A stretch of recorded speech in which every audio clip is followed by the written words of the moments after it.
Mutual fund में अगर invest करते हो या करने का सोच रहे हो तो इस वीडियो को एंड तक ज़रूर देखना, वरना लाखों का नुकसान हो जाएगा और आपको पता भी नहीं चलेगा।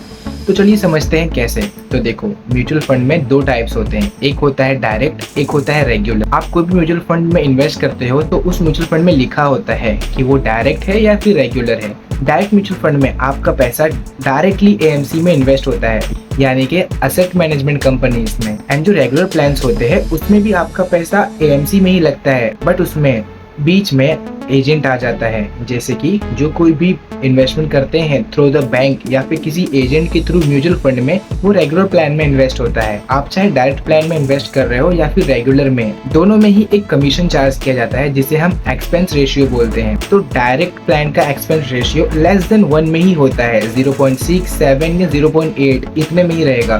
बट अगर आप रेगुलर प्लान की एक्सपेंस रेशियो की बात करो तो वो आपको 1.7, 1.8 या 1.9 तक भी होते हैं। एक्सपेंस रेशियो का मतलब ये एक चार्ज होता है जो हमसे चार्ज किया जाता है हमारे फंड को मैनेज करने के लिए। तो डायरेक्ट और रेगुलर में आप देखोगे तो सिर्फ 1% का डिफरेंस है, लेकिन ये 1% ही आपके अमाउंट में बहुत बड़ा चेंज लेके आ जाता है जब आपको एक्सपेंस पे करना होता है। शॉर्ट टर्म के लिए तो आपको ज्यादा डिफरेंस नहीं पता चलेगा, लेकिन अगर आपने इसमें गलती से भी 30 to 40 ईयर्स के लिए इन्वेस्टमेंट कर दिया तो आपको जो 1% एक्स्ट्रा चार्ज कर रहे हो आप रेगुलर प्लान में, वो 70 to 80 lakhs में उसका डिफरेंस दिखता है। और ऐसा नहीं है कि आपने सिर्फ एक्सपेंस रेशियो दे दिया और आपका काम खत्म, नहीं। आपके प्रॉफिट पे आपको कैपिटल गेन का टैक्स भी पे करना पड़ेगा जो कि नियरली 12% होता है। इससे हमारा प्रॉफिट पे बहुत इफेक्ट पड़ता है और वो बहुत कम हो जाता है। तो लॉन्ग टर्म इन्वेस्टमेंट कर रहे हो तो बहुत ही सोच समझ के हर एक छोटी छोटी चीज को समझ करके इन्वेस्ट करो, ताकि हमें आगे चल करके ज्यादा लॉस ना बेयर करना पड़े। तो वीडियो को शेयर करो अपने उन दोस्तों के साथ जो लॉन्ग टर्म में इन्वेस्ट करना चाहते हैं, एंड फॉलो करो द ट्रेडर्स जोन ऐसे ही इन्फॉर्मेटिव वीडियोस के लिए।